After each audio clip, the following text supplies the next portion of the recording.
تا ئێستا هیچ وادەیەک بۆ هەڵبژاردنەکانی داهاتووی پەرلەمانی کوردستان و سەرۆکایەتی هەرێمی کوردستان دیاری نەکراوە. ئەگەرچی بۆ ئەو مەبەستە وا بڕیار بوو کۆبنەوەیەکی تایبەت لە لێوان پەرلەمان و حکوومەتی هەرێمی کوردستان و کۆمیسیۆنی باڵای سەربەخۆی هەڵبژاردن و ڕاپرسی بەڕێوە بچێت، بەڵام تا ئێستا ئەو کۆبنەوەیە ئەنجام نەدراوە. ئەندامێکی پەرلەمانی کوردستانش دەڵێت باشترین ڕێگە چارە بۆ کێشە سیاسیەکانی هەرێمی کوردستان هەڵبژاردنە، کە ئێستا لە ڕووی یاساییەوە بۆ ئەنجامدانی هەڵبژاردن هیچ کێشەیەک نییە، بەڵام لە ڕووی واقعی سیاسیەوە پێویستی بەڕێکەوتن هەیە.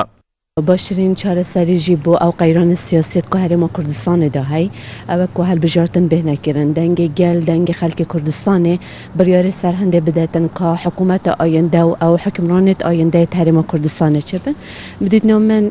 rêka çareseriyê ye bo çareserkirina qeyranên siyasî herêmê. Bi dîtna min baştırîn derfete ku herêma Kurdistanê beref hەڵبژartina biştû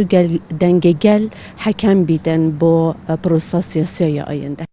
ڕێکخراوەکانی کۆمەڵی مەدەنیش داوا دەکەن بەرد لە ئەنجامدانی هەڵبژاردن تۆماری دەنگدەران پاک بکرێتەوە، چونکە چالاکوانێکی کۆمەڵی مەدەنی ئاماژەی بۆ دەکات ئەنجامدانی هەڵبژاردن بۆ تۆمارەی ئێستا کارەساتی گەوری لێ دەکەوێتەوە و سەرکەوتوو نابێت و دەنگی واقعی حزب و لایەنە سیاسەکانی کوردستان دەرناکەوێت.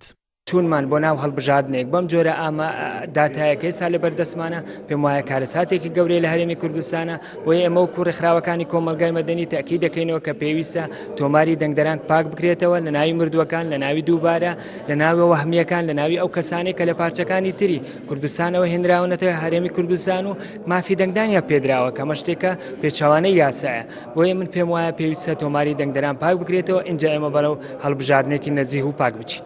بۆ هەڵبژاردنەکانی داهاتووی پەرلەمان و سەرۆکایەتی هەرێمی کوردستان سەرباری ئەوەی هیچ کاتێک دیاری نەکراوە بۆ ئەنجامدانی، بەڵام لەگەڵ ئەوەشدا لە بەردەم چەندین کۆسپی گەورەدایە، لەوانە پاک نەکردنەوەی تۆماری دەنگدەران کە ئێستا بۆتە جێگەی نیگەرانی زۆربەی لایەنە سیاسەکانی کوردستان،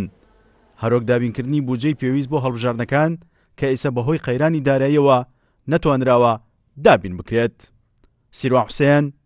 کورسات نیوز، هەولێر.